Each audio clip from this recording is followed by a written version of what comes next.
আজকে ইন্ডিয়াতে মুসলমানদেরকে তাড়ানোর পায়ে তারা চলতেছে, কথা কোন ঠিক কিনা? এই যে কোরআনের মাহফিল, আল্লামা আজহারি সাহেব, সুবহানাল্লাহ কোন, মিজানুর রহমান আল আজহারি, তিনি হচ্ছেন বাংলাদেশের জন্য একজন বড় নিয়ামত, কথা বলেন ঠিক কিনা? কিছু ছাগলের 3 নাম্বার বাচ্চারা তারা মিছিল করলো যে আজহারি সাহেবকে ওয়াজ করতে, বয়ান করতে দেয়া যাবে না, কথা কোন ঠিক কিনা? এটা কিন্তু আওয়ামী লীগ করে নাই, এটা বিএনপি করে নাই, এটা করেছে কিছু হুজুর লেবাসধারী মুনাফিক, কথা বলেন ঠিক কিনা? জোরে বলেন ঠিক কিনা? একবার একটা গাছকে কুড়াল যখন আঘাত করতেছে, গাছটা দুঃখ করে বলল, হাই রে কুড়াল। লোহাকে বলতেছে, লোহা তুই এভাবে আমার গায়ে আঘাত করছিস। লোহা তখন জবাব দিয়ে যায়, গাছ আমি কিন্তু তোরে আঘাত করি নাই, তোরে আঘাত করার জন্য এই যে লাঠি ঢুকানো আছে এটা তোরই জাতি ভাই, কথা বলেন ঠিক কিনা? জোরে বলেন ঠিক কিনা? বিশ্বাস করেন, এই ছাগলের 3 নাম্বার বাচ্চাদেরকে পাইলে আমি নিজের থেকে 5,000 টাকা করে পুরস্কার দিতাম। কারণ ওদের কারণে মিজানুর রহমান আজহারি এমন উপরে উঠছে যে আজকে এমপি মন্ত্রীরা ফোন দিয়ে কয়, স্যার একটা দাওয়াত দেয়া যাবে, একটা ডেট প্লিজ, একটা ডেট। সুবহানাল্লাহ কবেন না? তাহলে ওরা লাফালাফি করছে বলে তো সবাই ওনারে চিনছে, কথা বলেন ঠিক কিনা? এখন যেখানে যাই লক্ষ লক্ষ মানুষ। এজন্য আমার ভাইয়েরা, কিছুই যদি একেবারে না বলেন তাহলে কিন্তু বুঝতে হবে আমি ঈমানদার না, কথা কোন ঠিক কিনা? কারণ এক সাপ পীরের মুরিদ হইছে, পীর সাহেব বলছে খবরদার কাউরে কামড় দিবি না। সাপ মুরিদ হয়ে আসছে, পরের দিন রাতের বেলা ঘুমায় আছে, একটা মুরব্বী কৃষক মানুষ আউরের বস্তা বাঁধবে, কোনো জায়গায় দড়ি পায় না, দেখে সুতার মতো দেখা যায়, দড়ির মতো দেখা যায়। সাপ তো খেয়াল করছে কামড় দিব না, ওরে ধরে দড়ি মনে করে সুন্দর করে বাঁধছে। বান্দার পরে কান্দের মধ্যে করে নিয়ে বাসায় এনে রাখছে। সাপের গাছে মাজা ভেঙে, মাজা যখন ভেঙে গেছে, সাপ পরের দিন পীর সাহেবের কাছে গিয়ে কোনো রকম পালায় বেঁচে কয়, পীর সাহেব কি মুরিদ বানালেন? এই যে দেখেন কামড় দিব না বলছি আর আমার মাজা ভেঙে শেষ। পীর সাহেব করে, পাগলা তোর আমি কামড় দিতে নিষেধ করছি কিন্তু ফস করতে তো নিষেধ করি না, কথা বলেন ঠিক কিনা? তুই যদি ফস করতি তাহলে বুঝতো এটা দড়ি না, ওইটা সাপ। দোষটা কি তোর না ওই লোকের? এজন্য আমার ভাইয়েরা, ফস করার দরকার আছে না নাই? আল্লাহ পাক যেন কবুল করেন, বলে না আমি। আমার ভাইয়েরা খেয়াল করেন, গভীর মনোযোগ দিয়ে ওয়াজটা বোঝার চেষ্টা করেন। এই জালাবিব যখন বাড়ি থেকে বের হয়ে চলে গেল, এর কিছুদিন পরে বিশ্বনবী মুহাম্মদুর রাসূলুল্লাহ সাল্লাল্লাহু আলাইহি ওয়াসাল্লাম মক্কা থেকে মদিনায় যখন হিজরত করলেন, এই যুবক জালাবিব আল্লাহর নবীজির পরপর মদিনায় হিজরত করলেন, বলেন সুবহানাল্লাহ। আমার ভাইয়েরা, এই জালাবিবের থাকার কোনো ব্যবস্থা নাই, বাড়ি নাই, ঘর নাই, জায়গা নাই, জমি নাই। মসজিদে নববীর মধ্যে তার থাকার ব্যবস্থা করা হলো। আহলে সুফফার সাহাবাদের সঙ্গে এই যুবক জালাবি অবস্থান করেন। আমার ভাইয়েরা বলেন তো, একজন মানুষ যখন যুবক হয় সবার কিন্তু একটু বিয়ে করার ইচ্ছা জাগে, কথা কম ঠিক কিনা? এই যুবক জালাবি চিন্তা করে, হাই রে আমি একজন যুবক, আমার তো ইচ্ছা হয় আমি একটু বিয়ে করে সংসার করব, কিন্তু সমস্যা হলো এই মদিনার কোন মেয়ে আমার দেখলে পছন্দ করে না। এই মদিনার কোন মেয়ের বাবা মা তার মেয়ের সঙ্গে আমাকে বিয়ে দিতে চায় না। কেন বিয়ে দিবে?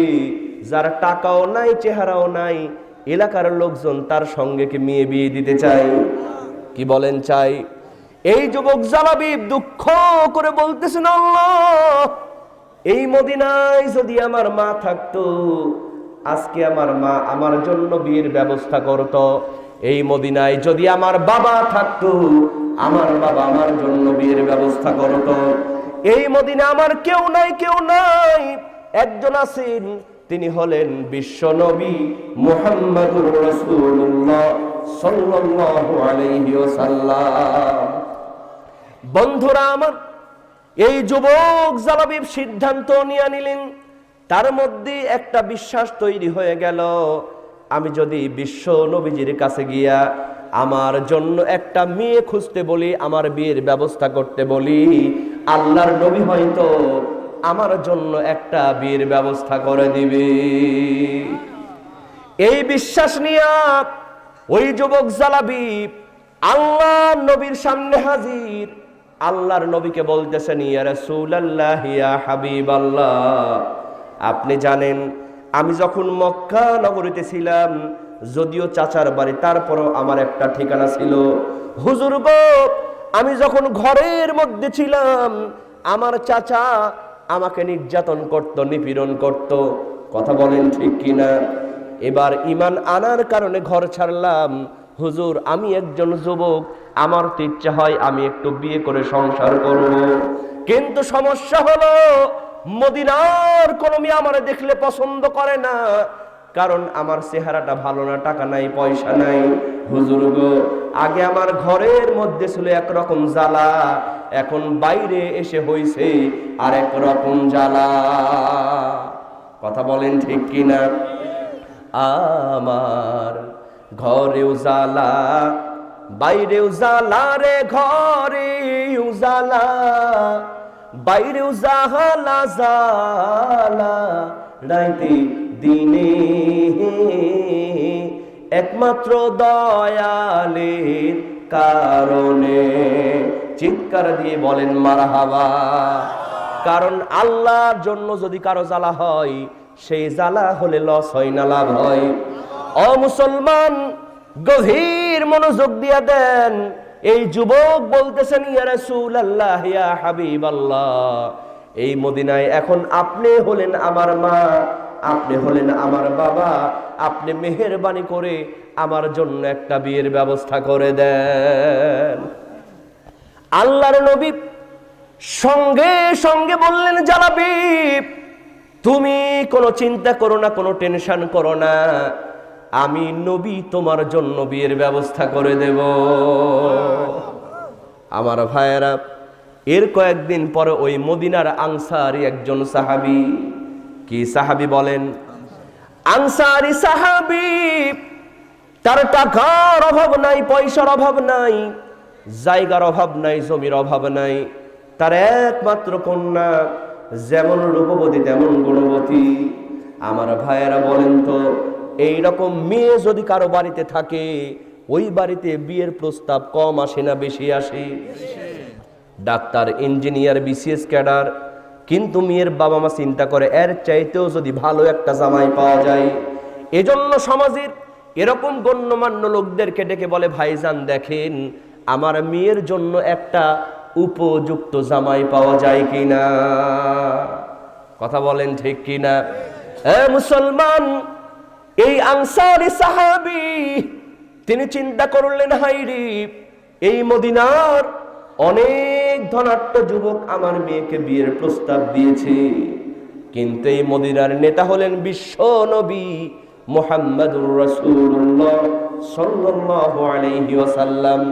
আমি যদি আল্লাহর নবীর কাছে গিয়া আমার বিয়ের জন্য একটা জামাই খুঁজতে বলি, আল্লাহর নবী হয়তো এই জামাইগুলার চাইতে আরো উপযুক্ত জামাই ঠিক করে দিবে। আর একটু আস্তে কোন সুবহানাল্লাহ। ও মুসলমান, এই বিশ্বাস নিয়ে ওই আনসারী সাহাবী আল্লাহর নবীজির সামনে হাজির হয়ে গেছেন। আল্লাহর নবীকে ডাক দিয়ে বলতেছেন, ইয়া রাসূলুল্লাহ, ইয়া হাবিবাল্লাহ, আপনি জানেন আমি এই মদিনার একজন ধনাঢ্য ব্যক্তি, আমার টাকার অভাব নাই, পয়সার অভাব নাই, জায়গার অভাব নাই, জমির অভাব নাই। হুজুর গো, আমার একমাত্র কন্যা যেমন রূপবতী তেমন গুণবতী। এই মদিনার অনেক ধনাঢ্য যুবক আমার মেয়েকে বিয়ের প্রস্তাব দিয়েছে। হুজুর গো, আমার বিশ্বাস হলো আপনি যদি আমার মেয়ের জন্য ঘটকালি করেন, এই জামাইগুলোর চাইতে আরো উপযুক্ত জামাই ঠিক করে দিতে পারবেন। ও নবী, মেহেরবানি করে আমার মেয়ের জন্য একটা উপযুক্ত জামাই ঠিক করে দেন। আল্লাহর নবী সঙ্গে সঙ্গে বলেন, আনসারী সাহাবী, তোমার মেয়ের জন্য জামাই খোঁজার আর কোনো প্রয়োজন নাই, আমি রাসূল তোমার মেয়ের জন্য আগে থেকেই একটা জামাই ঠিক করে রাখছি। আমার ভাইয়েরা বলেন তো, আনসারী সাহাবীর মনটা ভালো হবে না খারাপ হবে? মহা খুশি, কয় হুজুর তাড়াতাড়ি কোন জামাইয়ের পরিচয় কি? কয় জামাইয়ের পরিচয় হলো তার টাকা নাই, পয়সা নাই, জায়গা নাই, জমি নাই, এমনকি চেহারাটা ভালো না, বেটে কুৎসিত কদাকার চেহারার একজন যুবক, তার নাম হলো জালাবি। আমার ভাইয়েরা এখন বলেন তো, ওই আনসারী সাহাবীর মেজাজটা ভালো হবে না খারাপ হবে? মনে মনে চিন্তা করে, সর্বনাশ, আমি আসলাম একটা উপযুক্ত জামাই নিতে, নবীজি এমন একটা জামাই দিলেন, টাকা নাই, পয়সা নাই, অন্তত চেহারাটা যদি ভালো হতো তাও একটা কথা হতো, চেহারাও ভালো না। আনসারী সাহাবী মাথাটা নিচু করে ফেললেন। জোরে কন নাউজুবিল্লাহ, আরো জোরে কন নাউজুবিল্লাহ। ওয়াজ কি আপনারা বুঝতেছেন? আমি যে আয়াত তেলাওয়াত করেছি, আল্লাহ পাক বললেন, ওমা কানা লিল মুমিনিন ওয়ালা মুমিনাতিন ইযা কাদাল্লাহু ওয়া রাসূলুহু আমরা। মুমিন বান্দা বান্দি হবে যারা আল্লাহ এবং রাসূলের কথা সঙ্গে সঙ্গে মানবে তারা। আনসারী সাহাবী কি মানতে পারলেন? মানতে পারলেন? একটু জিকির করেন লা ইলাহা। এই আনসারী সাহাবী যখন শুনলেন জামের চেহারাও ভালো না, টাকা নাই, পয়সা নাই, একেবারে মন খারাপ করে মাথাটা নিচু করে ফেললেন, চিৎকার দিয়ে বলেন নাউজুবিল্লাহ। কারণ আল্লাহর রাসূল বলেছেন। কে বলেছেন? তিনি মানতে পারেন নাই, মাথা নিচু করে ফেলেছেন। আমার ভাইয়েরা, সঙ্গে সঙ্গে বিশ্বনবীজি ওই আনসারী সাহাবীকে ডাক দিয়ে বলেন, ও আনসারী সাহাবী শোনো, তোমার মেয়ের জন্য জামাই ঠিক করে দিলাম। তুমি শুনলা জামাইয়ের টাকা নাই, পয়সা নাই, জায়গা নাই, জমি নাই, এমনকি চেহারাটা ভালো না। এটা শোনার কারণে তোমার মনটা খারাপ হয়ে গেছে। ও আনসারী সাহাবী শোনো, আমি নবীজি কথা দিয়া দিলাম, এই যুবক জালাবিবের চাইতে ভালো জামাই আকাশ আর জমিনের মধ্যে তোমার মেয়ের কপালে কখনো কোনোদিন জুড়বে না। কারণ আল্লাহ তাআলা মানুষের চেহারা দেখেন না, অন্তর দেখেন। এই দুনিয়াতে কার কত চেহারা আসমানো, কার কত জায়গা আছে, কার কত জমি আছে, আল্লাহর কাছে কিন্তু 4 পয়সার দাম নাই। কথা বলেন ঠিক কিনা? আল্লাহ রাব্বুল আলামিন বলেন, ইন্না আকরামাকুম ইনদাল্লাহি আতকাকুম। চিৎকার দিয়ে বলেন আল্লাহু আকবার। আল্লাহ রাব্বুল আলামিন বলেন, যার অন্তরে আল্লাহর জন্য ভয় বেশি, আল্লাহর কাছে তার দাম তত বেশি। বলেন সুবহানাল্লাহ। আমার ভাইয়েরা, এজন্য হযরতে বিলাল রাদিয়াল্লাহু তাআলা আনহু, হাবশী বিলাল, কালো চেহারা, কণ্ঠটাও ভালো না, আজমি ভাষার মানুষ, আজান দেওয়ার সময় আশহাদুর জায়গায় আসহাদু বলেন, সিনকে সিন বলেন, সিনকে সিন বলেন। সাহাবারা বিরক্ত হয়ে আল্লাহর নবীর কাছে রিপোর্ট দিয়া দিলেন, ইয়া রাসূলুল্লাহ, ইয়া হাবিবাল্লাহ, বিলালকে যে মসজিদে নববীর মুয়াজ্জিন বানায় দিলেন, এই বিলালের চেহারাও ভালো না, এমনকি কণ্ঠটাও ভালো না। আল্লাহর নবীজি সঙ্গে সঙ্গে চিন্তিত হয়ে গেলেন। সাহাবারা বললেন, ইয়া রাসূলুল্লাহ, চিন্তার কোনো কারণ নাই, আমাদের আরেকজন বন্ধু আব্দুল্লাহ ইবনে মাসউদ রাদিয়াল্লাহু তাআলা আনহুকে মুয়াজ্জিন বানায় দেন। সমুদ্র কণ্ঠের সাহাবী আব্দুল্লাহ ইবনে মাসউদ। আল্লাহর নবী বাধ্য হয়ে আব্দুল্লাহ ইবনে মাসউদ রাদিয়াল্লাহু তাআলা আনহু সমুদ্র কণ্ঠের সাহাবীকে আজান দেওয়ানোর দায়িত্ব দিয়ে বললেন, মাসউদ, আগামীকাল ফজর থেকে তুমি আজান দিয়া দিবা। পরের দিন যখন আজান দেয়া হলো, ফজরের আজান দেয়া হলো ঠিকই, কিন্তু ফজর হলো না। সুবহানাল্লাহ কবেন না? আল্লাহর নবী পেরেশানি হয়ে গেলেন, সাহাবারা টেনশন করতে লাগলেন, আজান দেয়া হলো ফজরের, কিন্তু ফজর হয় না কেন? এমন সময় আল্লাহর ফেরেশতা জিবরিল আমিন এসে বলেন, ইয়া রাসূলুল্লাহ, ইয়া হাবিবাল্লাহ, আজকে কে আজান দিল? সে আজান কিন্তু এখনো আল্লাহর আরশে পৌঁছায় নাই। আজান যে আল্লাহর আরশে পৌঁছায়, এদিকে আপনাদের বিশ্বাস হয়? বিশ্বাস হয়? আমি মাহফিলে এসে প্রমাণ করে দিতে পারবো আজান আল্লাহর আরশে পৌঁছায়। জোরে কোন সুবহানাল্লাহ। আপনারা যারা পড়াশোনা করেন, নীল আর্মস্ট্রং এই বিজ্ঞানীর নাম শুনেছেন? নীল আর্মস্ট্রং এমন একজন বিজ্ঞানী যিনি কিনা এই পৃথিবীতে সর্বপ্রথম চাঁদের মাটিতে পা রেখেছেন। কথা বলেন ঠিক কিনা? নীল আর্মস্ট্রং বলছেন, আমি যখন চাঁদের মাটিতে গেলাম, আমি সেখানে হাঁটাহাঁটি করছি, এমন সময় কিসের জন্য আওয়াজ আমার কানের মধ্যে চলে আসলো। জোরে কোন সুবহানাল্লাহ। কিসের যেন প্রতিধ্বনি। তিনি তো খ্রিস্টান মানুষ, মুসলমানদের আজান কখনো শোনেন নাই, বুঝলেন না আওয়াজটা কিসের। তিনি পৃথিবীতে চলে আসলেন।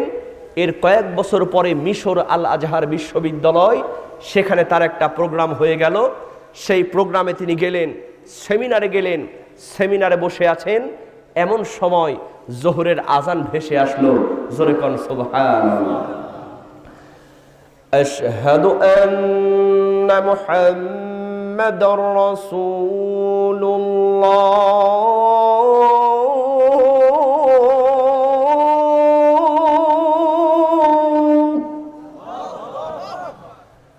আশহাদু আন্না মুহাম্মাদার রাসূলুল্লাহ।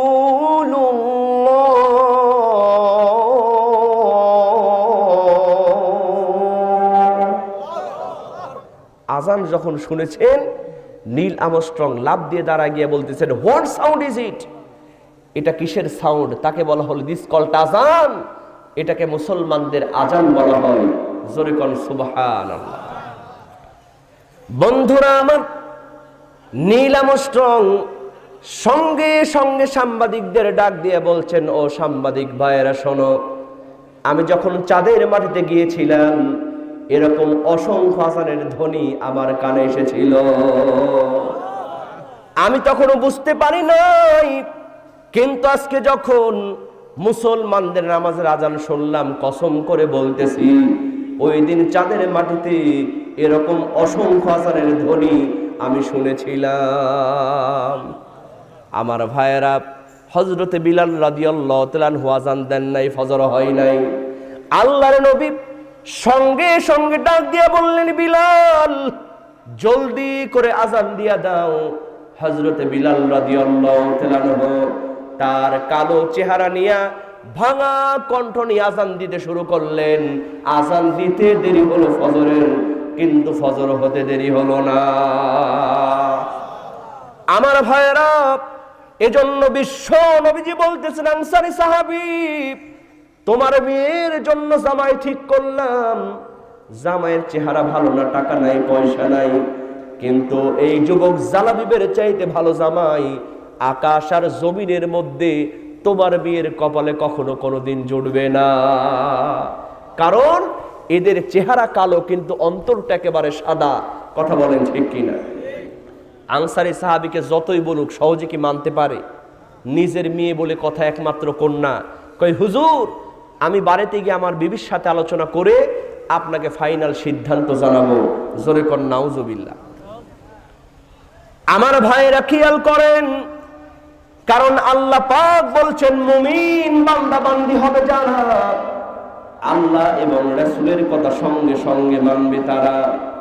আনসারী সাহাবী মানতে পারলেন না, বাড়িতে চলে গেলেন।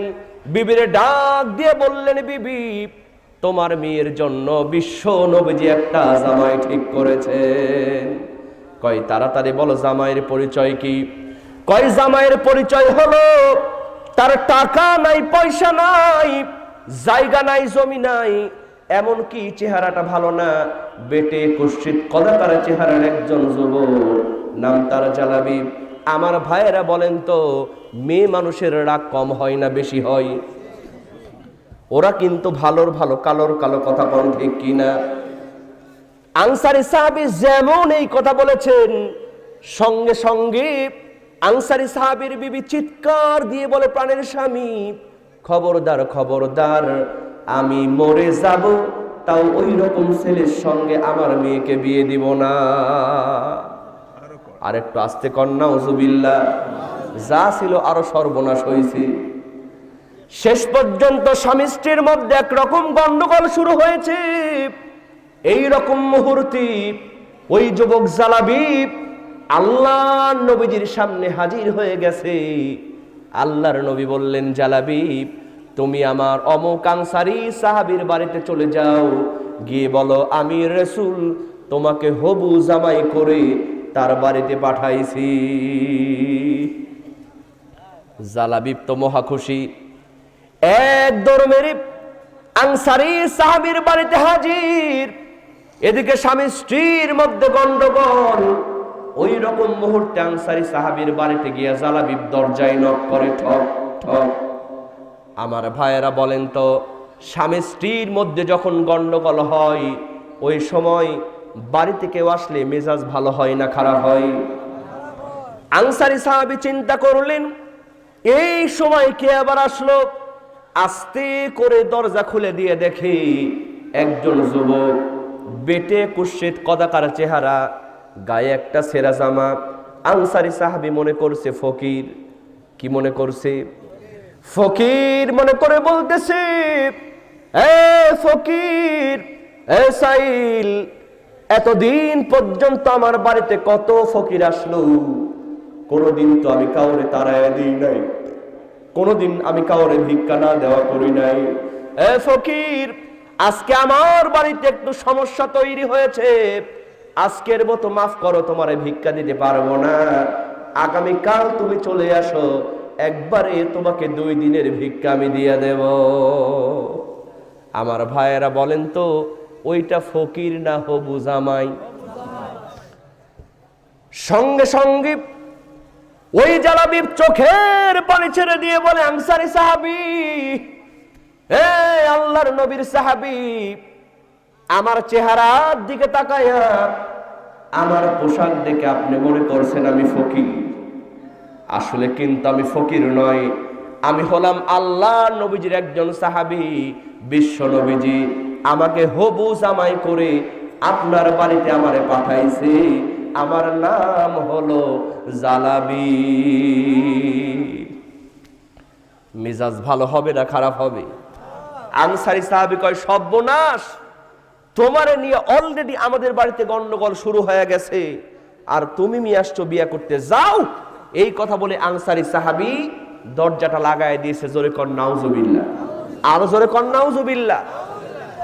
আমার ভাইয়েরা, শেষ পর্যন্ত আনসারী সাহাবী তার বিবি 2 জন মিলে সিদ্ধান্ত নিয়ে নিল, যতই বিশ্ব নবীজি বলুক না কেন, ওই রকম ছেলের সঙ্গে আমাদের মেয়েকে আমরা বিয়ে দিব না।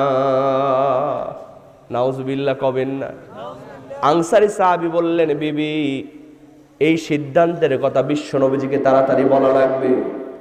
বিশ্ব নবীজিকে বলার জন্য ওই আনসারী সাহাবী যেমন ঘর থেকে বের হতে যাবে, ও মুসলমান, এতক্ষণ পর্যন্ত যেই মেয়েকে নিয়ে এত কথা বলা হলো, একমাত্র কন্যা, যেমন রূপবতী তেমন গুণবতী, এই মেয়েটি পাশের ঘরের থেকে তার মা বাবার কথা শুনেছে।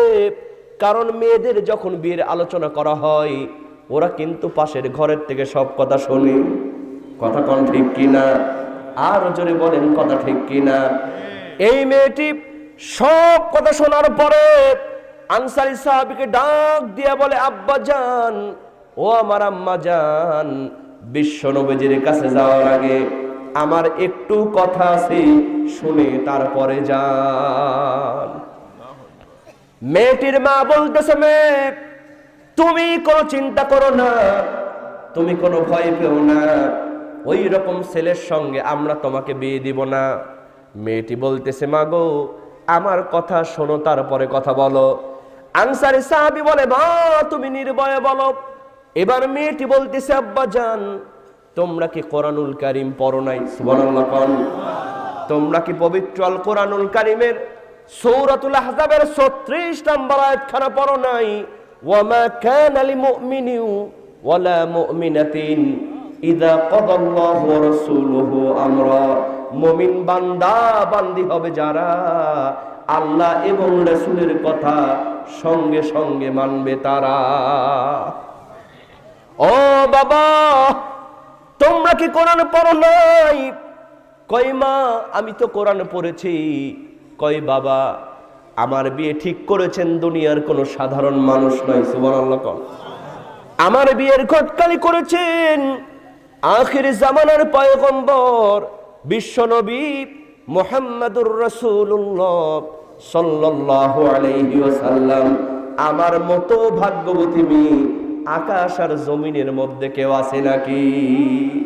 ও বাবা, ও আমার মা, যেহেতু বিশ্ব নবীজি আমার জন্য জামাই ঠিক করেছেন, ছেলে যেমনই হোক না কেন, তোমরা যদি কেউ বিয়েতে রাজি না হও, আমি মেয়ে কিন্তু এই বিয়েতে রাজি।